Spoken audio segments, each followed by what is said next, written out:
मित्रों, नवरात्रि के पावन पर्व का आगमन होने वाला है, जिसमें देवी के 9 स्वरूप को 9 दिनों तक विधि विधान से पूजा अर्चना किया जाता है।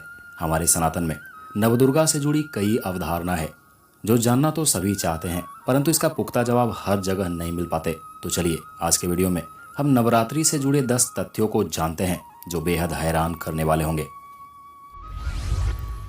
ऋग्वेद के कुछ श्लोकों के अनुसार, जो ऋग्वेद के देवी सूक्त से मिलते हैं, ऐसा कहा जाता है कि एक बार महिषासुर नामक राक्षस ने अपनी तपस्या के बल पर ब्रह्मा जी को प्रसन्न करके अत्यंत शक्तिशाली होने का वरदान प्राप्त कर लेता है और वरदान प्राप्त करते ही तीनों लोकों पर अपना आधिपत्य कायम कर लेता है, जिससे सभी देवता व मानव काफी परेशान हो जाते हैं। इन्हीं परेशानी का निवारण हेतु देवतागण ब्रह्मा विष्णु महेश से मदद मांगते हैं। तब तीनों देव मिलकर अपनी शक्ति द्वारा एक ऊर्जा उत्पन्न करते हैं, जिससे एक स्त्री के रूप में आदि शक्ति माँ दुर्गा का अवतरण होता है और इसी शक्ति स्वरूप माँ दुर्गा को अपने अपने अस्त्र तीनों देव प्रदान करते हैं। यह शक्ति को अष्टभुजा रूप भी कहा जाता है, जिन्हें शिव ने अपने त्रिशूल दिए, विष्णु ने सुदर्शन चक्र और ब्रह्मा जी द्वारा कमल मिला था, और फिर बाकी के देवतागण भी अपने अपने शक्ति व अस्त्र इन देवी को प्रदान किए थे, जिससे देवी रूप शक्ति अत्यंत बलशाली होकर महिषासुर का वध की थी। देवी के स्वरूप को अष्टभुजाओं वाली कहा जाता है तो कहीं 10 भुजाओं वाली भी कहा जाता है, जिसका सीधा अर्थ वास्तु से है। वास्तु शास्त्र के अनुसार 8 दिशाएं होती है, जिसमें पूर्व, पश्चिम, उत्तर, दक्षिण और इन चारों दिशाओं के चारों कोण जैसे ईशान, नैऋत्य, आग्नेय व वायव्य कोण होते हैं। तो वहीं 10 दिशाओं में आकाश व पाताल को भी जोड़ा जाता है। देवी को सकारात्मक शक्तियों का स्वरूप कहा गया है, जिसे वास्तु से जोड़कर कहा जाता है कि यही शक्तियां 10 दिशाओं में विद्यमान है।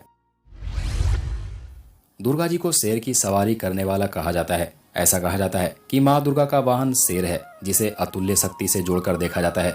शेर को ताकत व राजा का प्रतीक भी कहा गया है, जिस पर सवार होकर माँ दुर्गा दुख व बुराई को सकारात्मक ताकत के द्वारा नष्ट कर देती है।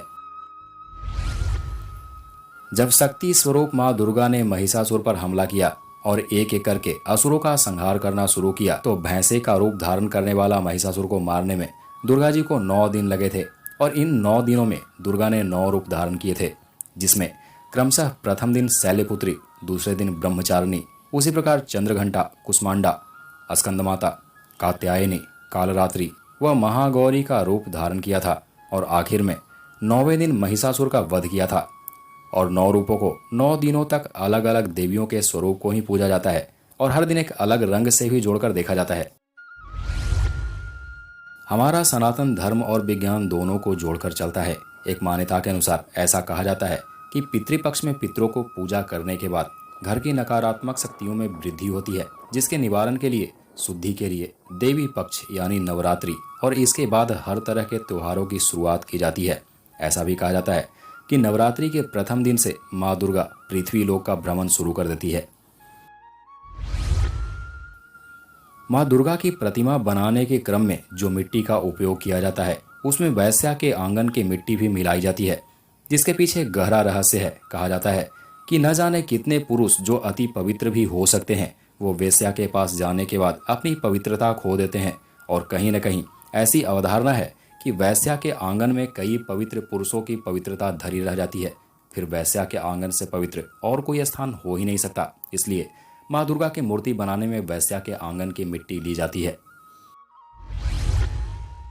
कहा जाता है कि अंकों में 9 महत्वपूर्ण है, क्योंकि इसके आगे कोई अंक नहीं। उसी प्रकार शरीर में 7 चक्र होते हैं। इन चक्रों को 7 दिन में जागृत किया जाता है। 8वें दिन इनकी पूजा व 9वें दिन सिद्धि प्राप्त की जाती है।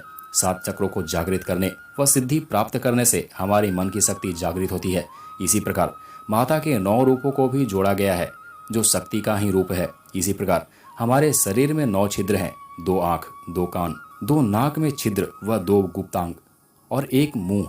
उक्त 9 अंगों को भी इन 9 दिनों में पवित्र करेंगे तो मन निर्मल हो जाता है, जिसके लिए 9 दिनों तक उपवास का भी विधान किया गया है। यहाँ नवरात्र शब्द से 9 रातों का बोध होता है, जबकि देवी की पूजा तो दिन में भी हो सकती है। तो आपको बता दें कि रात्रि शब्द का मतलब सिद्धि से जोड़कर देखा जाता है। भारत के प्राचीन ऋषि मुनियों ने रात्रि को दिन के अपेक्षा अधिक महत्व दिया है। यही कारण है कि दीपावली, होलिका, शिवरात्रि व नवरात्रि आदि उत्सव रात में ही मनाए जाते हैं। दूसरा कारण यह भी है कि देवी को तंत्र का केंद्र भी कहा जाता है और तंत्र आदि क्रियाएं रात्रि में ही अधिक फल प्रदान करने वाली होती है। एक मान्यता के अनुसार शैव व शक्ति को रात्रि में तो वहीं वैष्णव पूजन दिन में किए जाने का प्रावधान बनाया गया है। जी हाँ, इनके स्वरूप अलग अलग ही हैं।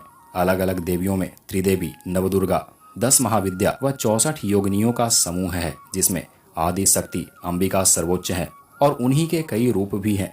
सती, उमा, पार्वती, काली ये भगवान शिव की पत्नियों का स्वरूप है, तो वहीं प्रत्येक देवी को अलग अलग अस्त्र शस्त्र भी प्राप्त हैं। जैसे अष्टभुजाधारी देवी दुर्गा और कात्यायनी को बाघ की सवारी प्राप्त है, तो माता पार्वती चंद्रघंटा और कुष्मांडा शेर पर विराजमान है।